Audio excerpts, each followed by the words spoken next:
de recevoir, de manger quelque chose à mettre sous la dent, de mettre dans le ventre. Et nous aussi, à ces instants, nous avons cette joie en nous, une joie immense de recevoir cette parole.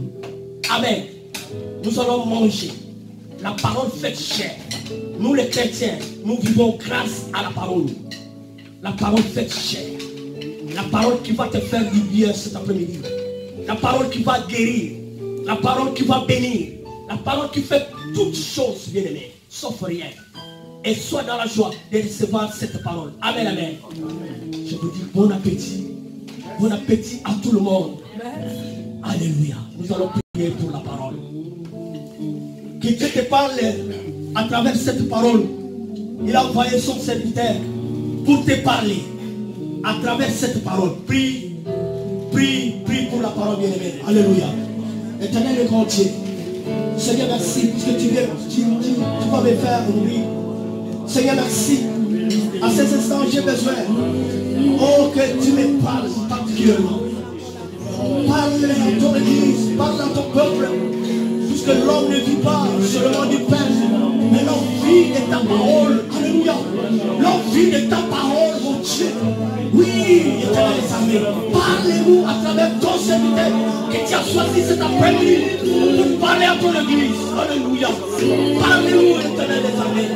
Parlez-nous, éternel des armées. Seigneur, sans ta parole, nous sommes libres.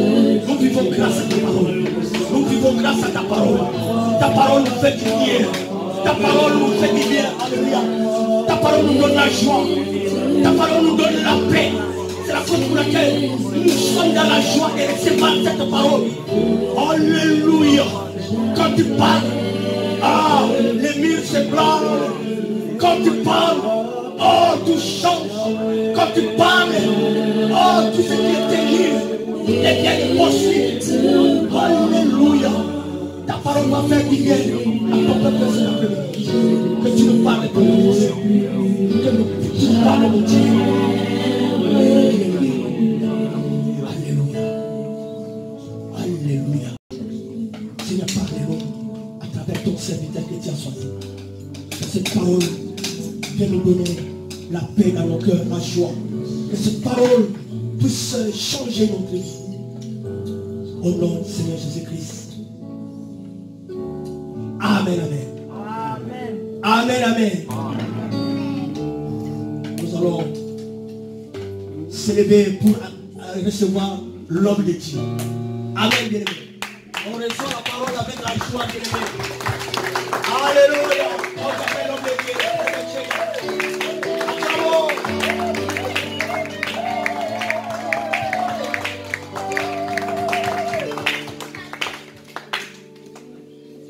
Amen. Vous pouvez vous asseoir dans le nom de Jésus-Christ. Que le Seigneur vous bénisse. Tu peux dire bonjour à ton frère, à ta soeur qui est à côté de toi. Dis-lui bonjour. Dis shalom, que Dieu te bénisse. Jonathan, viens. Alléluia. Nous remercions le Seigneur pour cette opportunité qu'il nous a donnée d'apporter encore la parole du Seigneur dans sa maison. Je suis dans la logique de mon message du dimanche, je crois, 3 de ce mois. Vous savez bien que nous sommes en train de parler sur la récolte. Ça, c'est notre thème de l'année. Et moi, j'étais touché d'essayer un peu de parler sur quelques principes que nous trouvons dans la loi de la sémence et de la récolte. Et ceux qui étaient là les dimanches passés, pas ce dimanche, mais à ma première intervention, nous avons épinglé 5 points, 5 principes. Et je vais juste les citer. Mais si vous avez le temps, vous pouvez suivre cela sur mon compte YouTube, Thierry Paul Zekwa Okiafa. Vous pouvez aussi vous abonner. Alléluia. Parce que là, si je mets des prédications, des fois je donne des enseignements de 10-15 minutes, vous pouvez aussi suivre. Donc, le premier point, on avait parlé, si la sémence, il faut la semer et non la garder. Donc, vous allez suivre ça sur les comptes YouTube, toute la prédication est là. La sémence, on ne garde pas la sémence. On ne mange pas la sémence plutôt. Mais la sémence, on la sème. Alléluia. Amen. On garde pour s'aimer. Et le deuxième point, nous avons parlé que s'aimer et récolter ne cesseront jamais tant que la terre existera. Ça c'est Genèse 8, 22 qui nous dit, Noé lorsqu'il est sorti de l'arche, il a offert et Dieu a agréé. Et Dieu a dit, tant que la terre subsistera, les semailles et la moisson ne cesseront jamais. Donc, s'aimer et récolter, c'est notre destinée, c'est notre appel. C'est notre bénédiction. Troisième point, nous avons dit, s'aimer n'est pas facile, mais récolter c'est très facile. Bien aimé, pour s'aimer dans sa vie, ça demande les sacrifices. Pour s'aimer dans sa vie, ça demande, bien aimé, la volonté et l'amour. Si tu n'as pas les sacrifices, l'esprit de sacrifice, tu ne pourras pas s'aimer. Alléluia. Et bien sûr, vous savez, quand nous parlons de s'aimer ou la sémence, nous avons des sémences spirituelles, nous avons des sémences matérielles, nous avons des sémences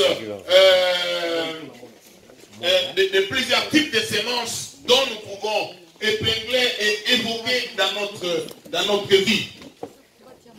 Et le quatrième point, nous avons dit, beaucoup de chrétiens ne croient pas à la loi de la sémence, ni aux principes spirituels, mais ils disent qu'ils récoltent, donc ils sont bénis. Et là, nous avons parlé, bien aimé dans le Seigneur, que Dieu bénit, Dieu peut donner à quelqu'un une bénédiction, quelque chose, mais cela dépend aussi des dimensions des différentes bénédictions que le Seigneur a prévues pour ta vie. Alléluia. Gloire au Seigneur. Et le cinquième point, donc il y a des étapes. En tout cas, je vous demande, chers bien-aimés, de vous abonner sur ces comptes YouTube, Thierry Paul Zécon Kioff. Là, vous allez suivre cette première partie. Donc aujourd'hui, je suis à notre deuxième partie de ce même thème. Quelques principes de la loi de la sémence et de la récolte, numéro 2. Alléluia. Si le Seigneur, Tata, mon papa Léki, merci, que Dieu vous bénisse pour votre arrivée, et notre tantine aussi. Nous pouvons aller même jusqu'au numéro 3, numéro 4, numéro 5, ainsi de suite. Alors, le sixième point, je l'ai trouvé dans Matthieu 21, 33 et 41. Nous pouvons lire la parole de Dieu. Donc, j'ai essayé de trouver dans la Bible certains textes qui évoquent la notion de la sémence et de la récolte, de la moisson. Et là, il y a une vérité, je voudrais partager. C'est ce sixième point, parce que j'en ai, je crois, 12 points. Matthieu 21, versets 33 à 41. La Bible dit,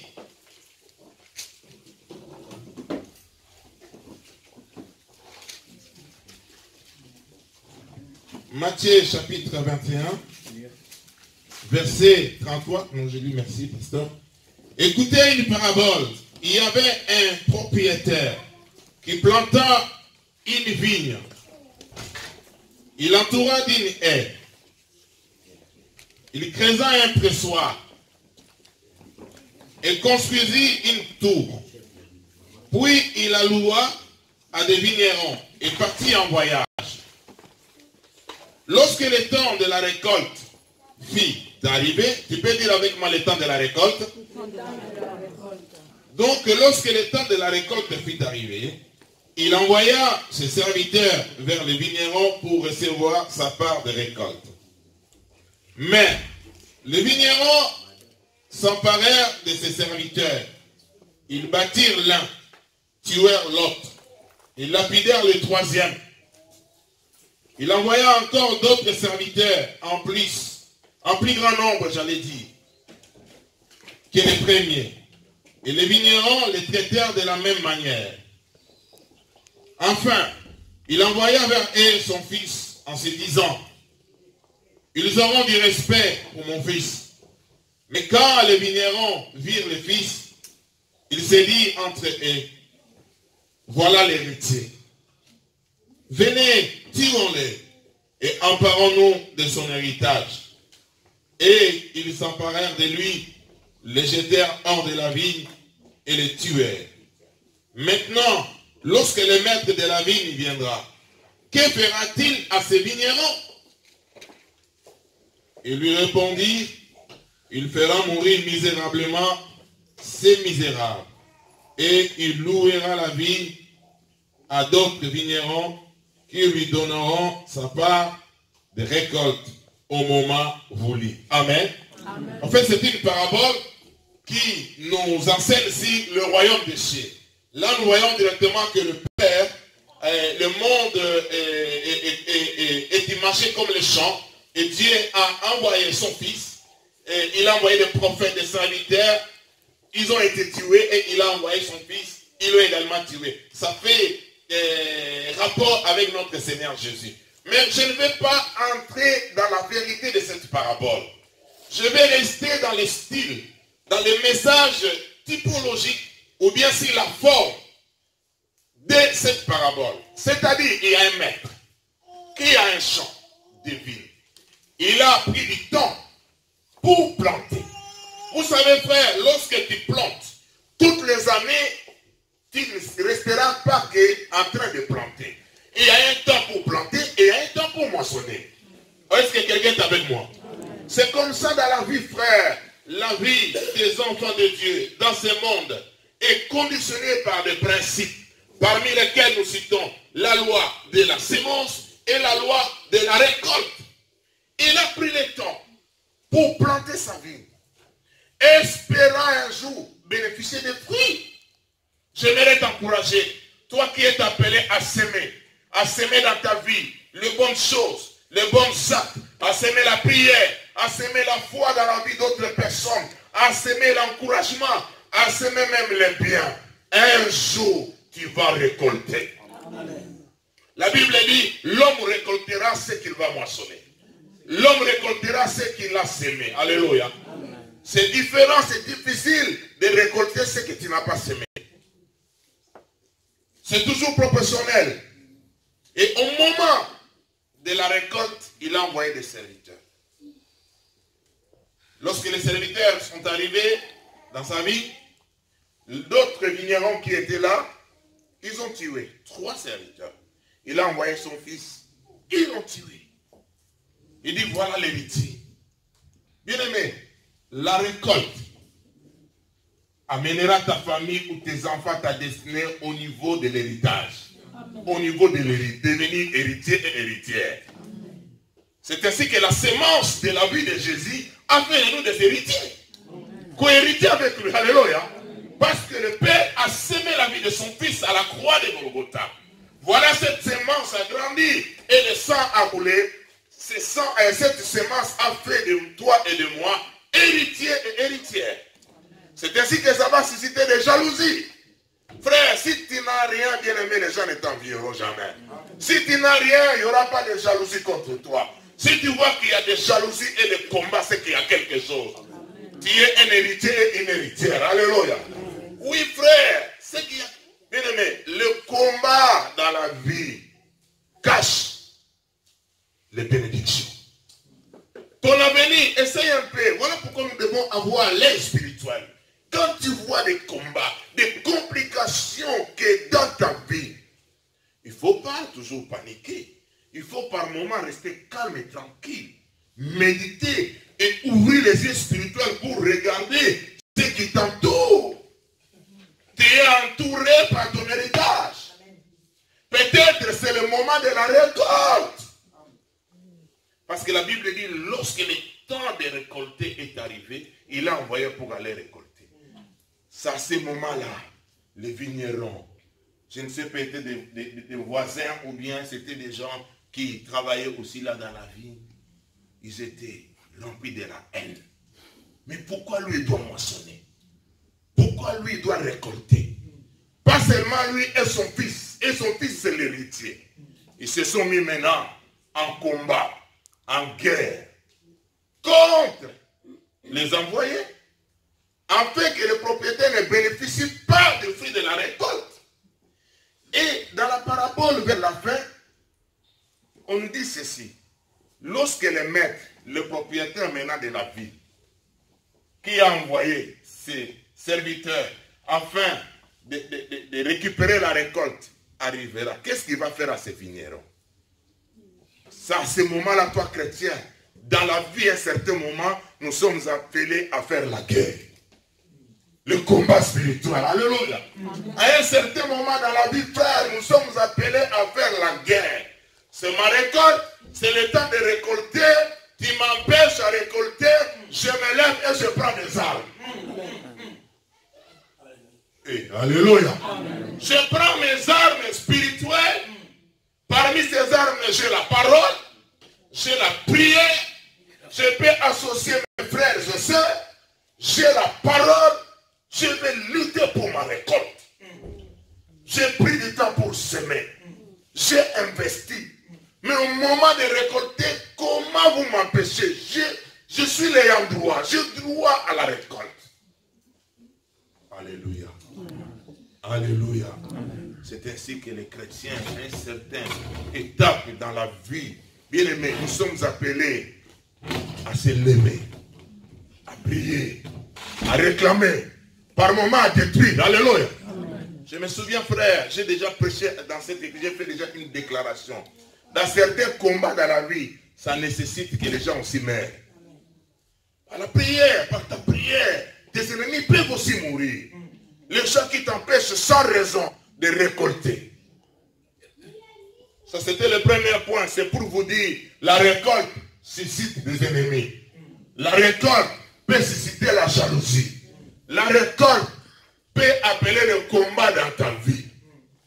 Quand dans ta vie, tu nous vois, il n'y a pas de combat, il faut se poser la question. Est-ce que tu as semé? Est-ce qu'il y a la récolte quelque part?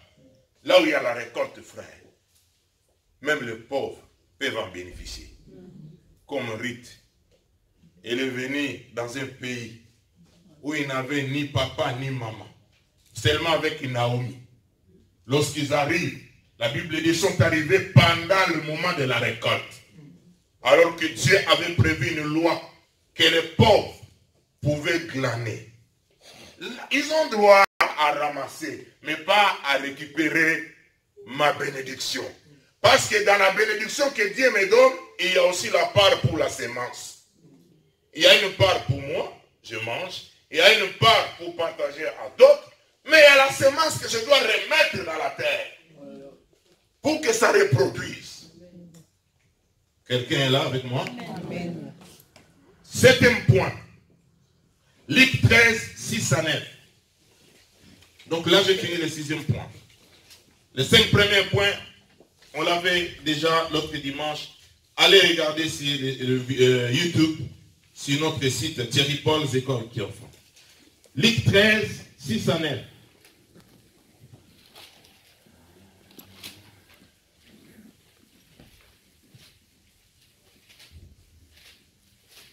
Je fais la lecture. La Bible dit ceci. Il dit aussi cette parabole. Un homme avait un figuier planté dans sa vigne. Il vint y chercher du fruit et il n'en trouva pas. Alors il dit au vigneron, voilà 3 ans que je viens chercher du fruit sur ce figuier. Je n'en trouve pas. Couplé, pourquoi occupe-t-il la terre inutilement? Je vais parler un peu sur ce principe de la semence. Alléluia. Donc quand vous lisez ces textes, vous allez comprendre, cet homme a planté son figuier dans une vigne. Et il est venu pour récolter les fruits. On capte. Pas de fruits. 3 fois. Parce que chaque année, il venait. Il a pris maintenant la décision, il dit, je vais couper. Jeter ce figuier dans le feu. j'ai investi, j'ai semé, j'ai arrosé mon temps, les sacrifices. Il y a des gens qui se moquaient de moi. Mais voilà le moment de récolter. Pas de récolte, pas de fruits. Il faut couper, que je jette dans le feu. Ça nous arrive, surtout nous les chrétiens. C'est là où les chrétiens se fatiguent. Frère, vous savez, dans le domaine agricole, il est vrai, il y a des périodes bien définies. Quand tu fais le maïs, peut-être après 3 mois, c'est clair. Mais dans les domaines spirituels, le temps de la récolte n'est pas défini. Alléluia. Le temps de la récolte est défini par les maîtres des temps et des circonstances. Le temps de la récolte est défini par celui qui fait pleuvoir la pluie. Mais toi, tu es appelé seulement à semer. Mais le temps pour moissonner, tu ne sais pas. Les lieux où tu vas moissonner, tu ne sais non plus. Alléluia. Parce que nous avons un bien de multisystème. Tu peux semer, je ne sais pas où, ici en France, tu iras moissonner aux États-Unis. C'est comme ça dans la loi spirituelle. Mais ce qui est important ici, j'aimerais, par cette vérité, encourager ceux qui se fatiguent, après avoir beaucoup investi, après avoir donné. Moi, j'ai déjà entendu, oh, pourquoi moi je donne toujours aux gens. Moi, en tout cas, je suis fatigué de donner, parce qu'au retour, qu'est-ce qu'il me donne? Même quand je suis dans les problèmes, je ne vois pas Dieu intervenir. Écoutez, frère, la semence, même si tu crois qu'elle est pourrie, elle prend du temps, un jour, ça va pousser. Et tu vas récolter. C'est ainsi, le vigneron, qui est l'image du Saint-Esprit, il est prêt à nous encourager, ne coupe pas, patiente, attends encore. Alléluia. Ah, il va mettre du fumier. Ensemble avec toi, vous allez mettre du fumier. Qui est la parole, qui est la prière, qui est la frère. Il ne faut jamais décourager ton frère qui a longtemps entendu, qui a beaucoup servi, qui a beaucoup aidé. Mais à son tour, il ne voit pas, il ne touche pas, il ne récolte pas. Il peut prendre des décisions négatives hors de la foi. Croire à moi. D'ailleurs, là, à s'attendre à Dieu, je ne crois pas. Est-ce que c'est vrai quand tu donnes, tu peux aussi recevoir? Est-ce que si tu fais du bien à quelqu'un, Dieu un jour peut te récompenser? Parce que moi, je ne vois rien. Frère, quand tu vois quelqu'un dans cet état, bien-aimé, il faut l'encourager. Il dit, prends courage, patiente. Nous avons un grand serviteur. Alléluia. C'est lui qui est là pour nous encourager, pour creuser tout autour. Alléluia. Creuser tout autour de notre sémence. Afin de mettre du fumier. Un jour, tu verras. Un jour, tu vivras. Un jour, tu vas palper. Un jour, tu toucheras. Alléluia. Galates 6, 9 nous dit, ne nous lassons pas de faire du bien, car nous moissonnerons au temps convenable. Dis avec moi le temps convenable. Le temps convenable. Vous savez, le temps convenable, c'est quoi? C'est le moment où tu as besoin vraiment de la récolte. Vous savez, par moment dans la vie chrétienne, tu as semé, le Seigneur, il garde pour toi le fruit de la récolte. Mais lorsque le temps convenable, c'est-à-dire le temps qu'il te faut, le temps où tu es dans le besoin, c'est à ce moment-là l'Éternel fera pousser le fruit de ta semence afin que tu puisses récolter. Alléluia.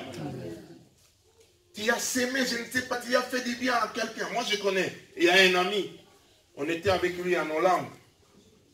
Dans sa famille, ils avaient aidé quelqu'un. Ils avaient aidé un garçon qui était venu de Lubumbashi. Il n'avait absolument rien comme revenu. En plus, c'était son grand frère qui était médecin. Il avait trouvé ses frères au marché, grand marché. Il était venu pour les études. Là où il était logé, on a commencé à le maltraiter. Et ce garçon, il était revenu sans domicile fixe à Kinshasa. Il avait même des chics ici, dans ses pieds-là. Et les grands frères de cet ami-là, il était en médecine, il a récupéré, il a amené ses frères dans leur famille. Il a expliqué à son papa.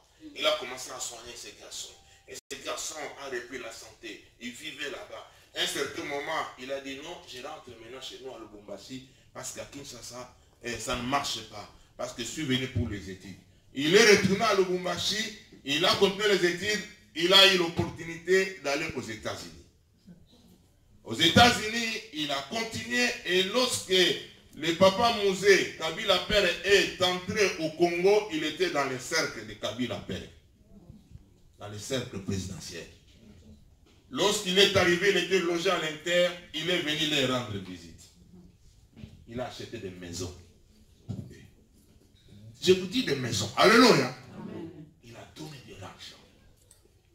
Qui pouvait croire quelqu'un qu'on a ramassé, quelqu'un que j'ai aidé, avec des petits moyens, j'ai donné peut-être un morceau du pain, une tasse de thé, peut m'acheter une maison de 30 000 $, 50 000 $. C'était le temps convenable. Dis avec moi, temps convenable. Ne nous laissons pas à faire du bien. Quand tu fais du bien, tu sais. Tu peux faire du bien à un homme, tu peux faire du bien à quelqu'un que tu ne connais pas. Ça ne parle pas dans l'eau, frère. Dieu connaît. Il comptabilise cela. Mais autant convenable, tu vas récolter. Mais il faut veiller aussi pendant la récolte. Parce qu'il y a un point ici. Écoutez, frère. Je suis maintenant au 8e point. On continue. Agé, chapitre 1, verset 6 à 11. Agé, c'est dans l'Ancien Testament. Si vous voulez retrouver, cherchez d'abord Ézéchiel. Après quoi tu commences à avancer, tu vas trouver Agé. Si tu es Ézéchiel, continue, tu trouves Michée, Habakkuk, tu dépasses. Voilà, après quoi tu trouves Sophonie, tu tombes sur Agé. Moi je suis déjà là, j'ai fait la lecture. Agé chapitre 1, verset 6 à 9. La Bible dit, voici ce que dit maintenant l'Éternel, le maître de l'univers. Réfléchissez attentivement à votre conduite. Vous semez beaucoup et vous récoltez peu. Vous mangez et vous n'êtes pas rassasiés. Vous buvez et vous n'êtes pas désaltérés. Vous êtes habillés et vous n'avez pas chaud. Le salaire de celui qui travaille tombe dans un sac percé. Voici ce que l'Éternel, le maître de l'univers, réfléchissez attentivement à votre conduite. Montez sur la montagne, apportez du bois et construisez les temples. J'en aurai de la joie et je serai honoré. Dit l'Éternel, vous comptez sur beaucoup et vous avez eu peu. Vous l'avez rentré chez vous, mais j'ai soufflé dessus. Pourquoi, déclare l'Éternel, le maître de l'univers, à cause de la maison qui est détruite, tandis que vous vous empressez chacun pour votre maison. Alléluia. Alléluia. Ici, nous voyons le prophète Agé, il donne la prophétie pour la reconstruction du temple de la maison de Dieu. Alléluia. Ces gens, ils sont retournés à Jérusalem après la captivité. Ils se sont empressés à s'aimer pour eux-mêmes. Vous savez, il y a certaines semences qu'on peut s'aimer, certains gestes qu'on peut s'aimer, ça peut nous bénéficier directement. C'est vrai ou c'est faux? Alléluia. Ça peut nous bénéficier directement. Mais il y a certaines semences, gestes ou actes qu'on peut s'aimer. D'abord, ça bénéficie à Dieu. C'était le cas ici. Ces peuples avaient deux choses. Ils devaient s'aimer pour leur survie et ils devaient s'aimer pour la maison de Dieu. La semence pour la maison de Dieu était quoi? C'était de reconstruire la maison de Dieu. Alléluia. Parce que la maison de Dieu était en ruine. Mais eux, ils ont négligé de s'aimer pour la maison de Dieu, que le temple soit reconstruit, mais ils s'aimaient pour eux-mêmes. À ce moment-là, Dieu est venu, il a soufflé. Vous savez, tous les combats que nous rencontrons dans la vie, ce n'est pas que Satan, ni les sorciers. Dieu peut être aussi notre propre ennemi. Toi-même, tu peux être ton propre ennemi. Alléluia. Dans quel sens? Si tu es loin de la volonté de Dieu. C'est ainsi, à ce moment-là, Dieu peut se liguer contre toi. Parce que c'est Dieu qui a soufflé la sécheresse. C'est Dieu qui a soufflé. C'est ainsi que il s'aimait beaucoup, mais il moissonnait peu. Et Dieu se lève maintenant pour dire, dans la notion de sémence, il faut des fois distinguer des priorités. Tu dois savoir que Dieu doit être ta priorité. Alléluia. Tu sèmes pour les gens. Tu aides beaucoup de personnes. Tu donnes des conseils aux familles disloquées, aux personnes désemparées. Gloire au Seigneur. Mais pour Dieu, directement, qu'est-ce que tu fais? Je vous dirais par exemple, évangéliser, ça c'est une grande sémence. Parler de Jésus à quelqu'un qui ne connaît pas le Seigneur, c'est une grande sémence qui profite premièrement au royaume de Dieu, à Dieu. Alléluia. Investir pour l'œuvre de Dieu. Vous savez ce que nous demandons dans l'église pour soutenir l'œuvre. Ça bénéficie à l'avancement du royaume.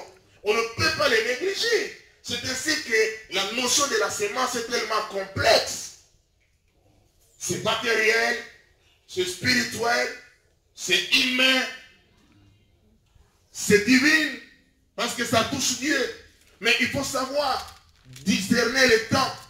À quel moment je dois poser tel acte. Alléluia. Tel acte, je dois la poser auprès de qui? Ça, c'est très important.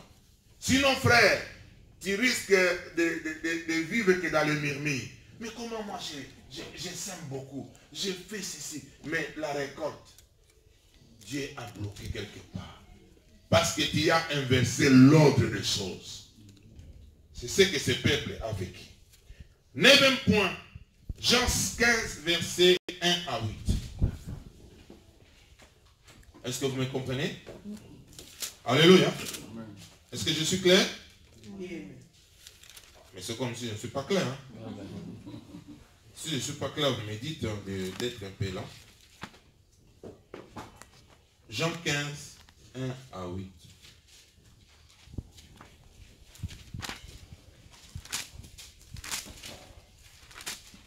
Vous connaissez bien ce texte. La Bible dit, je fais la lecture, c'est moi qui suis le vrai cep, et mon père est le vigneron. Tout serment qui est à moi et qui ne porte pas de fruits, il enlève. Et tout serment qui porte du fruit, il étaille, en fait qu'il porte encore plus de fruits. Déjà vous êtes purs à cause de la parole que je vous ai annoncée. Demeurez en moi et je demeurerai en vous. Le sarment ne peut pas porter de fruits par lui-même sans rester attaché au cep. Il en va de même pour vous si vous ne demeurez pas à moi. Je suis le cep. Vous êtes les sarments. Celui qui demeure en moi et en qui je demeure porte beaucoup de fruits. Car sans moi, vous ne pouvez rien faire. Si quelqu'un ne demeure pas en moi, il est jeté dehors comme les sarments et il sèche. Puis on ramasse les sarments, on les jette au feu et ils brillent. Si vous demeurez en moi et que mes paroles demeurent en vous, vous demeurerez ce que vous voudrez et cela vous sera accordé. Amen. Hein? Verset 8. Ce qui manifeste la gloire de mon Père, c'est ce que vous portiez beaucoup de fruits. Amen. Amen. Vous voyez cette image, on parle ici, le tronc qui est le cep, le sarment qui est des branches. Pour que les branches donnent des fruits, il faut que les branches soient attachées au tronc. Ici, la notion de la semence et de la récolte appelle un autre principe, le principe de l'attachement. Dis avec moi l'attachement. La loi de l'attachement. Alléluia. Ça c'est très important. Si vous voulez donner beaucoup de fruits spirituels, il faut s'attacher à Christ. Il faut demeurer. Celui qui ne demeure pas ne donne pas de fruits.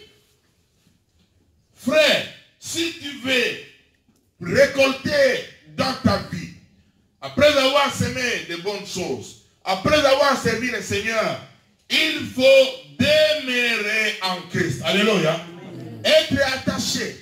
Frère, vous savez cette notion de l'attachement qui nous bénéficie, qui peut nous bénéficier. La récolte ou de bénédiction est tellement vaste. Tu peux t'attacher à quelqu'un dans ta vie et ta vie est bénie. Hey, alléluia. Ton attachement à quelqu'un bien-aimé peut te permettre à récolter. C'est comme je disais tout à l'heure, Ruth s'est attachée à Naomi. Qu'est-ce que Ruth a récolté? Elle a récolté beaucoup. Les mariages, les enfants, et pas n'importe quels enfants. Alléluia. Ça dit, c'est par Ruth que nous voyons Jésus venir.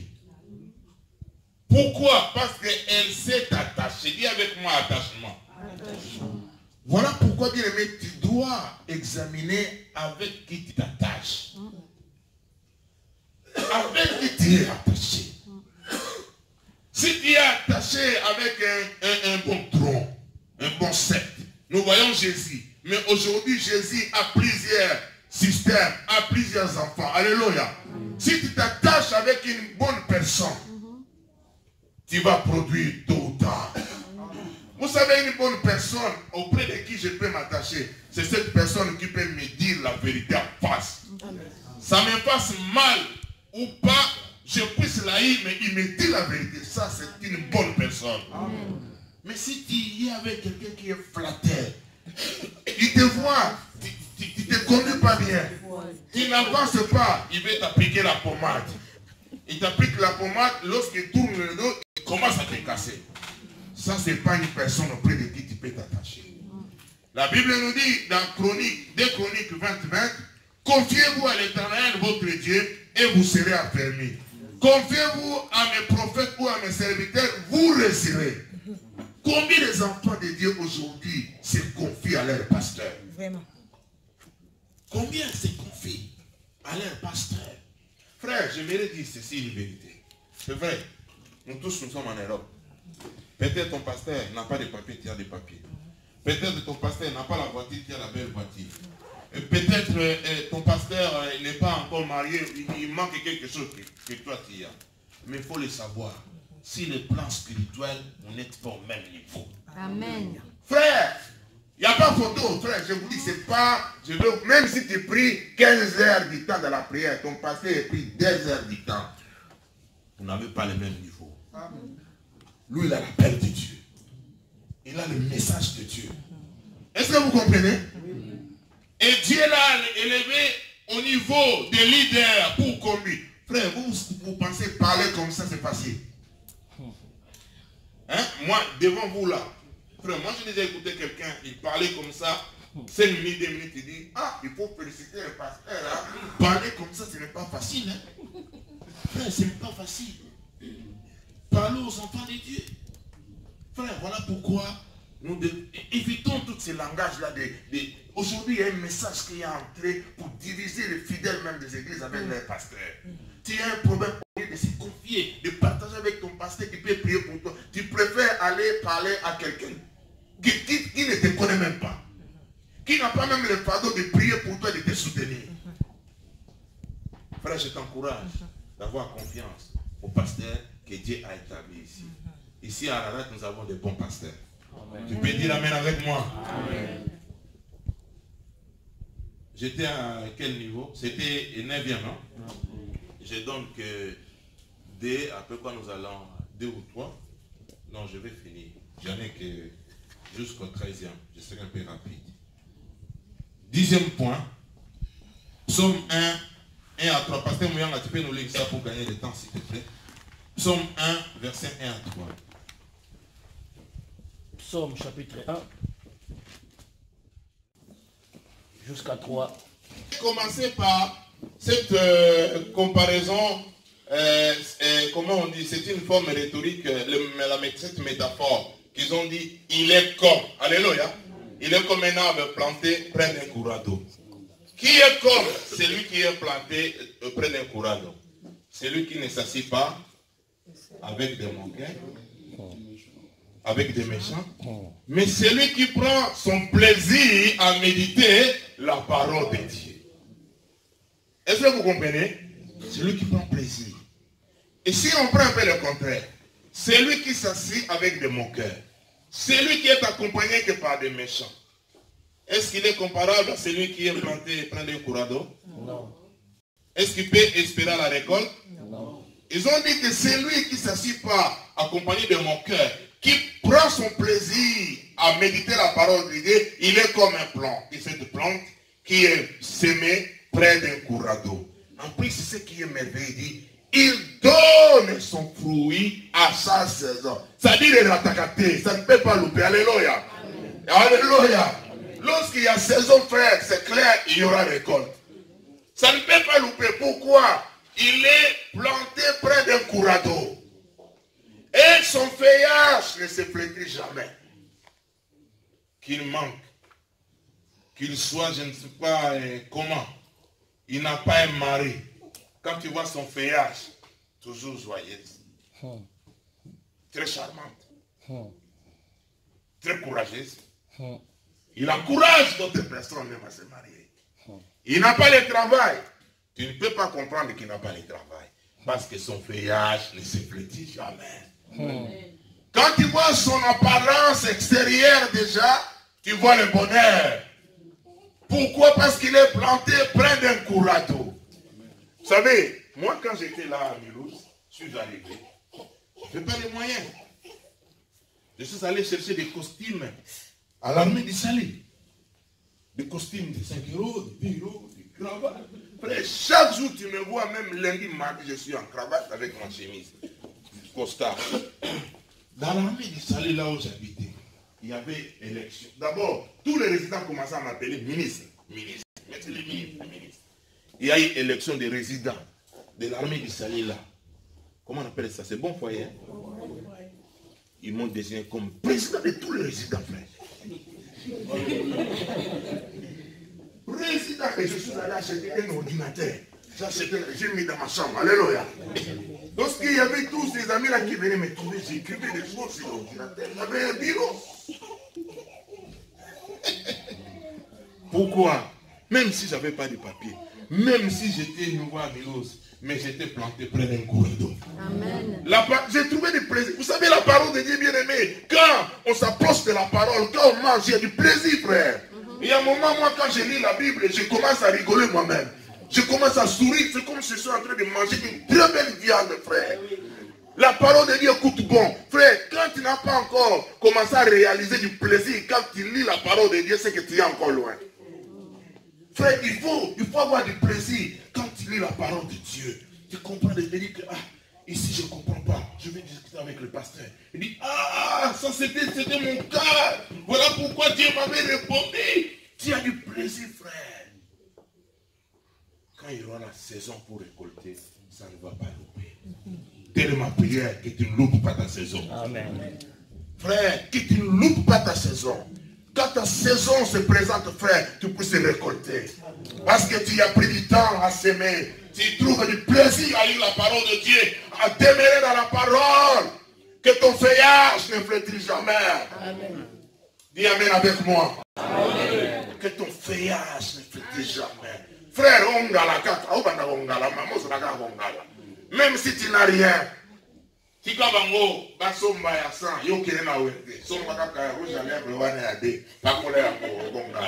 Amen. Alléluia. Pour finir, Proverbe 15.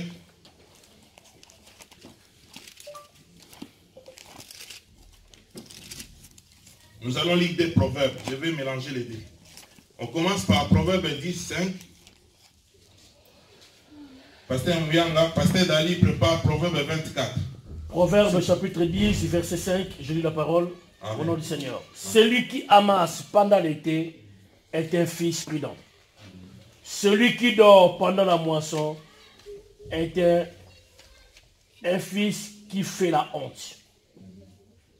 Je continue. Non, c'est bon. Amen. Pasteur, Proverbe 24. Verset 1. Non, 4 seulement. 24. 20, verset 4. 20, verset 4. À cause du froid, le paresseux ne l'avoue pas. À la moisson, il voudrait récolter, mais il n'y a rien. Amen, hein? Amen. À cause du froid, les paresseux ne veulent pas s'aimer. Mais au moment de la récolte, tu veux faire quoi? Récolter. Qu'est-ce que tu vas récolter? Ça l'a gâté. Voilà pourquoi la semence, bien aimée, dans cette notion de semence, ça nécessite le sacrifice. Alléluia. Le froid, bien aimé, peut t'empêcher à s'aimer. Le froid peut être un mauvais environnement. Une période de crise. Il dit, frère, pendant cette période, nous tous, en tout cas, nous sommes en manque. C'est le moment où le Seigneur te demande maintenant à s'aimer. Alléluia. À donner, à partager, à entrer dans la prière. Mais si toi, tu regardes le froid, tu ne veux pas s'aimer. Mais le moment de récolte, tu veux récolter. Tu ne veux pas récolter. Le deuxième, on nous dit, celui qui moissonne pendant l'été est un fils avisé. Souvent la moisson c'est pendant l'été, hein? Parce que là, on parle un peu de moisson de céréales et ainsi de suite. C'est pendant l'été qu'on moissonne. La Bible dit, celui qui dort pendant la moisson est un fils qui fait la honte. C'est-à-dire quoi? Je vais m'arrêter par là. Tu as travaillé, tu as semé, Dieu a protégé ta récolte. Maintenant, le moment pour récolter, toi tu dors. Beaucoup des enfants de Dieu sont comme ça. Dieu t'a déjà béni, mais tu dors. Ça demande seulement un petit effort d'entrer dans les champs et de récolter. Alléluia. Tu ne peux pas dormir pendant la moisson. Pendant la moisson, il faut te lever pour aller récolter. Mais alors que tu devais être dans les champs pour récolter, toi tu dors. Qui est le sorcier? Tu vas commencer à chercher des sorciers partout. Tu vas commencer à chercher même à l'église. Ah, la sœur là ne me regarde pas bien. Le frère là, il ne me regarde pas bien. Voilà pourquoi, voilà, ma récolte était vraiment bien là. Mais je ne comprends pas. Tu ne comprends pas, c'est toi le problème. Il faut faire la part des choses. Il y a un temps pour dormir, il y a un temps pour se lever. Il y a un temps pour se reposer, et il y a un temps pour prier. Voilà pourquoi ça nous fait des fois du mal. Lorsqu'on convoque des veillées de prière ici, le moment de veillée de prière, ça, pour nous, ça peut être aussi pendant le moment de la moisson. Parce que ce que nous voyons dans la vie, nous les gagnons d'abord sur le plan spirituel. Yes. Au lieu de venir récolter ici dans la prière, toi tu dors. Tu as peur du froid. Au lieu de venir dans la prière, des retraites de séminaires qui sont convoqués à l'église, toi tu dors. Mais pendant la récolte comme ça, tu vas aller moissonner. Qu'est-ce que tu vas aller moissonner? J'ai lu, j'ai fini par là, j'ai lu sur Facebook, la fin de semaine passée, quelqu'un a dit, si tu n'es pas content de ce que tu récoltes, il faut changer ta semence. Voilà. Alléluia. Ah, je ne suis pas content, moi je récolte. Ah, il faut vérifier qu'est-ce que tu sèmes. Parce qu'on mentionne que c'est qu'on a sémé. Comme j'avais dit dans ma première partie, la vie est dans la sémence. Celui qui mange la sémence, il détruit son avenir. Il détruit son avenir. La vie est dans la sémence. Tu prends une petite graine là. Tu peux négliger ça, mais dedans il y a la vie. Il faut savoir où la placer, arroser. Et ça va pousser. Il y a des choses. Le Seigneur te bénit. Le Seigneur bénit ta récolte. Tu n'es pas appelé à tout manger, à tout consommer. Tout ne t'appartient pas. Dans tout ce que Dieu fait passer dans nos vies, il y a la part de Dieu, il y a la part des autres, il y a aussi ta part. Yes. Alléluia. Amen. Toutes les bénédictions que Dieu nous donne, il y a la part de Dieu, il y a la part des autres, il y a aussi ta part. La part de Dieu, il faut le remettre sous la terre. Il faut la rendre à la terre. Parce que c'est la terre qui t'a donné. C'est Dieu qui t'a donné.